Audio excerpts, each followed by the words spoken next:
दोस्तों, अमेरिका का कहना है कि इंडिया एक डेड इकोनॉमी है और जल्द ही इंडिया पाकिस्तान से क्रूड ऑयल परचेज करेगा।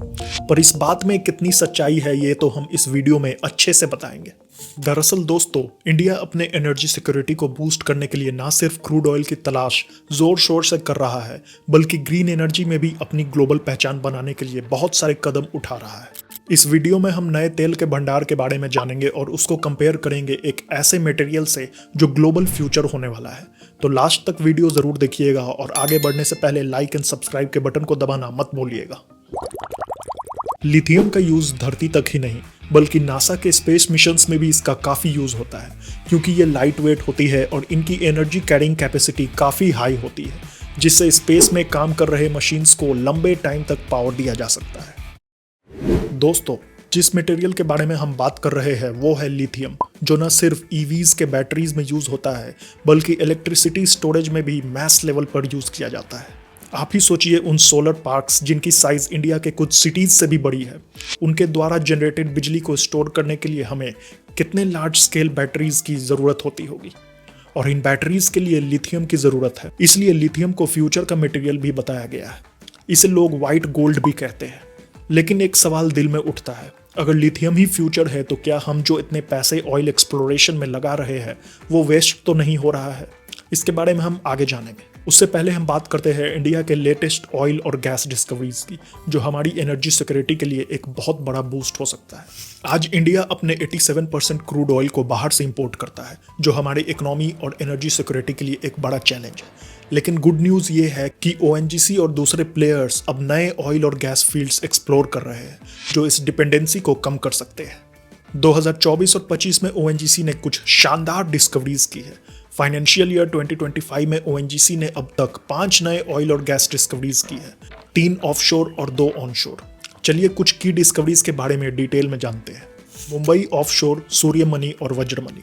मुंबई के पास ऑफशोर एरियाज में ओएनजीसी ने 2 बड़े डिस्कवरीज किए हैं, सूर्यमणि और वज्रमणि। ये दोनों वेल्स मुंबई हाई रीजन के पास है, जो इंडिया का सबसे बड़ा ऑयल प्रोड्यूसिंग एरिया है। इन डिस्कवरीज से प्रोडक्शन कैपेसिटी बढ़ने की उम्मीद है और ये हमारे ऑयल इंपोर्ट्स को कम करने में मदद कर सकती है। कृष्णा गोदावरी बेसिन, यांदापल्ली 1। कृष्णा गोदावरी बेसिन, जो ऑलरेडी इंडिया का एक मेजर ऑयल और गैस प्रोड्यूसर है, वहाँ ओएनजीसी ने यांदापल्ली 1 वेल में नए रिजर्व्स डिस्कवर किए हैं। ये बेसिन इंडिया के ईस्ट कोस्ट पर है और इसके पास ह्यूज हाइड्रोकार्बन पोटेंशियल है। ये डिस्कवरी इस बेसिन के फ्यूचर को और भी ब्राइट बनाता है। अंडमान सी, सबसे एक्साइटिंग खबर है अंडमान निकोबार से। ओएनजीसी और ऑयल इंडिया लिमिटेड ने यहाँ डीप सी ड्रिलिंग शुरू की है और अर्ली साइंस दिखाते हैं कि यहाँ गायना के बराबर के ऑयल रिजर्व्स हो सकते हैं। अगर ये कंफर्म होता है तो ये इंडिया के लिए एक मॉन्यूमेंटल बूस्ट होगा, क्योंकि इससे हमारी इंपोर्ट डिपेंडेंसी ड्रामेटिकली कम हो सकती है। Ganga basin exploration. बिहार के समस्तीपुर और उत्तर प्रदेश के बलिया में ओएनजीसी ने गंगा बेसिन में नए एक्सप्लोरेशन प्रोजेक्ट्स शुरू किए हैं। ये बेसिन अब तक अंडर एक्सप्लोर्ड था, लेकिन अब 308 स्क्वायर किलोमीटर के एरिया में ड्रिलिंग चल रही है। एक्सपर्ट्स का कहना है कि अगर यहाँ कमर्शियल ऑयल डिस्कवरीज होती है तो पूरा गंगा बेसिन खुल सकता है, जो इकोनॉमिक डेवलपमेंट के लिए एक बड़ा अपॉर्चुनिटी हो सकता है। गुजरात वेस्ट मतर फील्ड। गुजरात के वेस्ट मटर फील्ड में ओएनजीसी ने एक न्यू पूल डिस्कवर किया, वेस्ट मटर 2। वेस्ट मटर 2 वेल में मिडिल इयोसीन के हजार्ड मेंबर से ऑयल और गैस निकाला गया है, जो इस फील्ड के लिए एक बड़ी ब्रेक थ्रू है। ये डिस्कवरीज इंडिया के लिए क्यों इतने इंपॉर्टेंट है? पहली बात, ये हमारी ऑयल इंपोर्ट डिपेंडेंसी को कम कर सकते हैं, जो हमारे इकोनॉमी के लिए एक बड़ा रिलीफ होगा। दूसरा, ये लोकल इकोनॉमीज जैसे बिहार, यूपी और गुजरात के रूरल एरियाज में जॉब्स और इंफ्रास्ट्रक्चर डेवलपमेंट ला सकते हैं। तीसरा, इंडिया अब ग्लोबल मार्केट्स में एक रिलायबल सप्लायर बन सकता है, क्योंकि हमारी refining capacity 250 million metric tons per annum से ज़्यादा है और हम साउथ एशिया, अफ्रीका और यूरोप को पेट्रोलियम प्रोडक्ट्स एक्सपोर्ट करते हैं। लेकिन ये सब इतना आसान नहीं है। ऑयल एक्सप्लोरेशन एक कॉस्टली प्रोसेस है और ग्लोबल ऑयल प्राइसेस की वोलेटिलिटी इसको रिस्की बनाती है। इसके अलावा एनवायरमेंटल कंसर्न्स भी है। ऑयल एक्सट्रैक्शन से CO2 एमिशंस और इकोलॉजिकल डैमेज होता है, जो रिन्यूएबल एनर्जी के दौर में एक बड़ा चैलेंज है। और प्रोडक्शन शुरू होने में भी टाइम लगता है, क्योंकि ऑफशोर और रिमोट एरियाज में इंफ्रास्ट्रक्चर डेवलप करने में मुश्किल आती है। कर्नाटक के मांड्या डिस्ट्रिक्ट में भी कई जगहों पर लिथियम के ट्रेसेस मिले हैं। हालांकि ये अभी एक्सप्लोरेटरी फेज में ही है। यहाँ पर लिथियम रॉक फॉर्म, मतलब स्पोड्यूमीन फॉर्म होने के चांसेस है, जिनको एक्सट्रैक्ट करना कंपैरेटिवली इजी होता है। अब चलिए बात करते हैं लिथियम की, जो रिन्यूएबल एनर्जी और इलेक्ट्रिक व्हीकल्स का बैकबोन है। Lithium ion batteries, EVs, solar panels और विंड टर्बाइंस में यूज होती है और इसकी डिमांड दुनिया भर में तेजी से बढ़ रही है। इंडिया में भी ईवी रेवोल्यूशन चल रहा है और लिथियम इसमें एक की रोल प्ले करता है। इंडिया में कुछ रीजन्स में लिथियम के बड़े भंडार होने के संकेत भी मिले हैं। पहला है जम्मू एंड कश्मीर का रियासी डिस्ट्रिक्ट। 2023 में जियोलॉजिकल सर्वे ऑफ इंडिया ने जम्मू एंड कश्मीर के रियासी डिस्ट्रिक्ट के सलाला हैमाना एरिया में 5.9 मिलियन टन्स का लिथियम रिजर्व डिस्कवर किया। ये रिजर्व ग्लोबली सिग्निफिकेंट है क्योंकि ये इंडिया को दुनिया का 6th largest lithium resource holder बना सकता है। ये डिपॉजिट क्ले बेस्ड है, जो एक्सट्रैक्शन के लिए चैलेंजिंग हो सकता है, लेकिन इसके पोटेंशियल बहुत बड़े हैं। जीएसआई और दूसरे ऑर्गेनाइजेशंस छत्तीसगढ़, उड़ीसा, कर्नाटक और राजस्थान में भी लिथियम एक्सप्लोरेशंस कर रहे हैं। छत्तीसगढ़ के काठगोड़ा ब्लॉक में lithium concentrations up to 2000 ppm reported हुए हैं, लेकिन ये लेपिडोलाइट माइका में है, जिसका एक्सट्रैक्शन काफी मुश्किल होता है। उड़ीसा के ईस्टर्न घाट बेल्ट जैसे नायागढ़ और राजस्थान में भी लिथियम के इंडिकेशंस मिले हैं, लेकिन अभी ये प्रिलिमिनरी स्टेजेस में है। लिथियम इंडिया का ग्रीन एनर्जी एम्बिशन के लिए एक गेम चेंजर बन सकता है। इंडिया का टारगेट है 2030 तक 30% प्राइवेट कार्स, 70% कमर्शियल व्हीकल्स और 80% 2 और 3 व्हीलर्स को इलेक्ट्रिक कर देना। इसके लिए लिथियम आयन बैटरीज की बड़ी डिमांड होगी और डोमेस्टिक लिथियम रिजर्व्स हमें ग्लोबल सप्लाई चेन में एक स्ट्रॉन्ग पोजीशन दे सकता है। इंपोर्ट डिपेंडेंसी भी कम होगी। अभी हम लिथियम, निकल, कोबाल्ट और ग्रेफाइट जैसे बैटरी मटेरियल्स इंपोर्ट करते हैं। डोमेस्टिक लिथियम रिजर्व से ये डिपेंडेंसी कम हो सकती है और इंडियन ईवी मैन्युफैक्चरर्स को कॉस्ट एडवांटेज मिल सकता है। Domestic battery manufacturing. अपने लिथियम रिजर्व से India global battery production hub बन सकता है, जो जॉब्स और इकोनॉमिक ग्रोथ क्रिएट कर सकता है। Clean energy transition.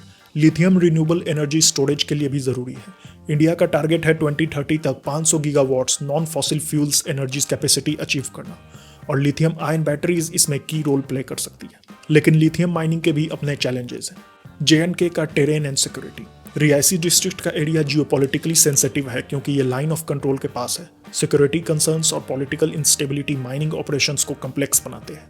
Clay based deposits. JNK का लिथियम क्ले बेस्ड है, जिसका एक्सट्रैक्शन प्रोसेस अभी ग्लोबली भी फुली प्रूवन नहीं है और इसमें एडवांस टेक्नोलॉजी और हेवी इन्वेस्टमेंट की जरूरत है। Environmental impact. Lithium mining water intensive है और ग्राउंड वाटर पॉल्यूशन का रिस्क होता है। इससे लोकल इकोसिस्टम्स को बहुत ज्यादा हार्म हो सकता है। Stalled auctions. JNK के लिथियम ब्लॉक में ऑक्शंस में डिलेज हुए हैं क्योंकि इन्वेस्टर्स टेक्निकल और जियोपॉलिटिकल रिस्क को अनदेखा नहीं कर सकते। लिथियम को जनरली ब्राइन यानी सॉल्ट वाटर पंपिंग के थ्रू एक्सट्रैक्ट किया जाता है और 1 टन लिथियम एक्सट्रैक्ट करने में approx 5 lakh litre water use हो जाता है।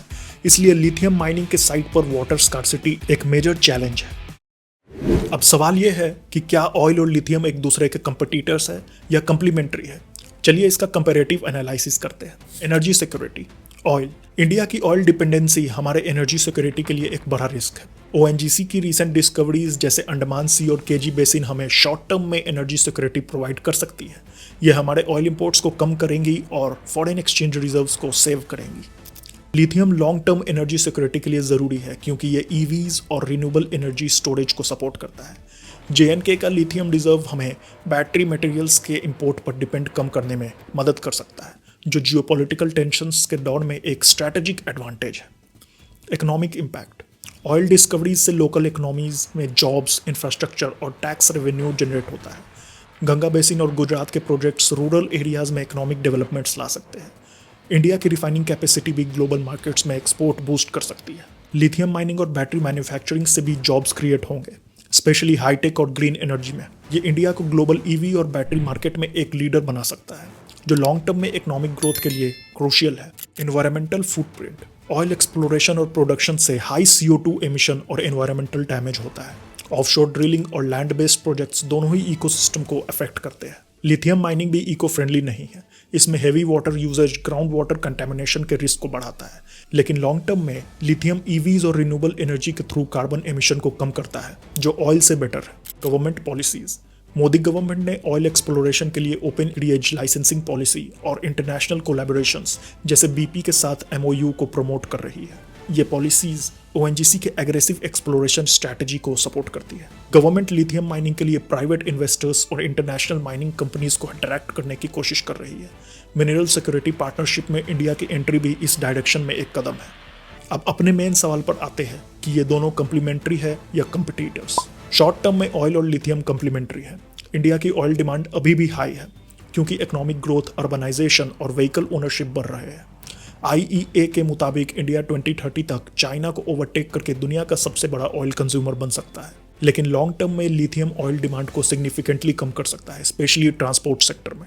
अगर इंडिया 2030 तक 30% EV टारगेट अचीव करता है तो पेट्रोल और डीजल की डिमांड में नोटिसेबल रिडक्शन आ सकती है। लेकिन ऑयल का यूज पेट्रोकेमिकल्स, एविएशन और हेवी इंडस्ट्रीज में अभी भी जरूरी रहेगा, तो कंप्लीट रिप्लेसमेंट मुश्किल है।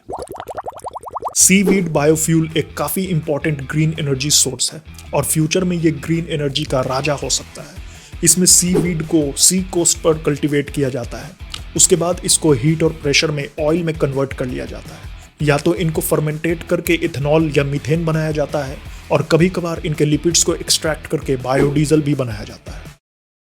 दोस्तों, तो क्या है इंडिया का एनर्जी फ्यूचर, ऑयल या लिथियम? सच तो ये है कि दोनों की अपनी अलग अलग जगह है। ऑयल हमें शॉर्ट टर्म एनर्जी सिक्योरिटी और इकोनॉमिक ग्रोथ देता है, जबकि लिथियम हमारे ग्रीन एनर्जी और नेट जीरो एम्बिशन का बैकबोन है। इंडिया के लिए बेस्ट अप्रोच यही है कि हम ऑयल और लिथियम दोनों को स्ट्रैटेजिक यूज करें। ऑयल को अभी के एनर्जी नीड्स के लिए और लिथियम को क्लीन एनर्जी फ्यूचर के लिए। फ्यूचर में इंडिया के पास और भी ऑप्शंस हैं। ग्रीन हाइड्रोजन, व्हाइट हाइड्रोजन और सीवीड बायोफ्यूल जैसे नए रिसोर्सेज भी एक्सप्लोर किए जा सकते हैं।